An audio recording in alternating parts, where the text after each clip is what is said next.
everyone, this is Solvi Payasi and today we are going to studying about chemistry and chemistry में आज हम biomolecules chapter में को read करेंगे। हम बायोमोलिक्यूल्स चैप्टर में क्लासिफिकेशन ऑफ कार्बोहाइड्रेट के बारे में जानेंगे। जब हम कार्बोहाइड्रेट को पढ़ते हैं केमिस्ट्री में बायोमोलिक्यूल्स चैप्टर में, तो जब हम उसके क्लासिफिकेशन के बारे में जानते हैं तो उसमें हमें बेसिकली 3 प्रकार के क्लासिफिकेशंस देखने को मिलते हैं, मोनोसैकेराइड्स, डाइसैकेराइड्स एंड पॉलीसैकेराइड्स। ऑलिगोसैकेराइड नहीं है। तो हम स्टार्ट करते हैं मोनोसैकेराइड से। मोनोसैकेराइड्स ऐसे अणु होते हैं जिसका हमारे जो वाटर होता है उसमें अपघटन नहीं होता, यानी कि मोनोसैकेराइड्स ऐसे अणु होते हैं जिनका जल में अपघटन नहीं होता है। हमारे नेचर में, हमारे प्रकृति में अब तक कुल 20 मोनोसैकेराइड्स को खोजा जा चुका है, यानी कि अब तक ज्ञात 20 मोनोसैकेराइड्स है हमारे नेचर यानी कि हमारे प्रकृति में। जो हमारा मोनोसैकेराइड्स है तो वे कार्बोहाइड्रेट है जिसको पॉलीहाइड्रोक्सी एल्डिहाइड अथवा कीटोन के और अधिक सरल यौगिकों के रूप में जल अपघटित नहीं किया जा सकता, यानी कि हम मोनोसैकेराइड्स को जल अपघटन के जरिए नहीं तोड़ सकते हैं, उसका हम अपघटन नहीं कर सकते हैं। मोनोसैकेराइड्स अब तक कुल 20 मोनोसैकेराइड्स को हमारे नेचर यानी कि प्रकृति में खोजा गया है, जैसा कि मैंने पहले भी बताया। जो हमारे मोनोसैकेराइड्स हैं उसके एग्जाम्पल्स हैं glucose, fructose, ribose and etcetera.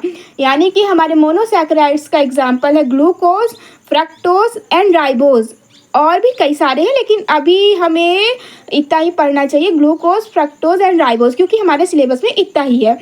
Next है ऑलिगोसैकेराइड्स। ऑलिगोसैकेराइड्स को छोड़ के डाइसैकेराइड्स भी होता है। डाइसैकेराइड्स में ऐसा होता है कि जो 2 अणु होते हैं कार्बोहाइड्रेट के, उसमें 2 अणुओं का जल अपघटन हो जाता है। और जो हम ऑलिगोसैकेराइड्स के बारे में जानते हैं तो ऑलिगोसैकेराइड्स में ऐसा होता है कि वे कार्बोहाइड्रेट ऑलिगोसैकेराइड्स होते हैं जिनके जल अपघटन में मोनोसैकेराइड्स की 2 से 10 तक, यानी कि 2 या 2 से ज़्यादा या 10 भी हो सकती हैं, इकाइयाँ प्राप्त होती हैं उसमें।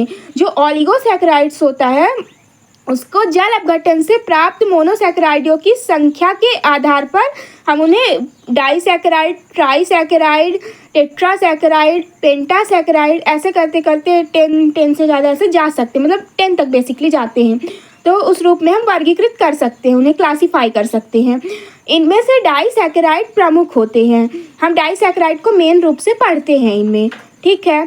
फिर उसके बाद जब हम डाइसैकेराइड का जल अपघटन करते हैं और डाइसैकेराइड के जल अपघटन से प्राप्त 2 मोनोसैकेराइड इकाइयाँ समान अथवा भिन्न हो सकती हैं, यानी कि हम जब भी डाइसैकेराइड से हमें जो भी मोनोसैकेराइड इकाइयाँ मिलती हैं 2, वो एक जैसी सेम भी हो सकती है एंड डिफरेंट भी हो सकती हैं।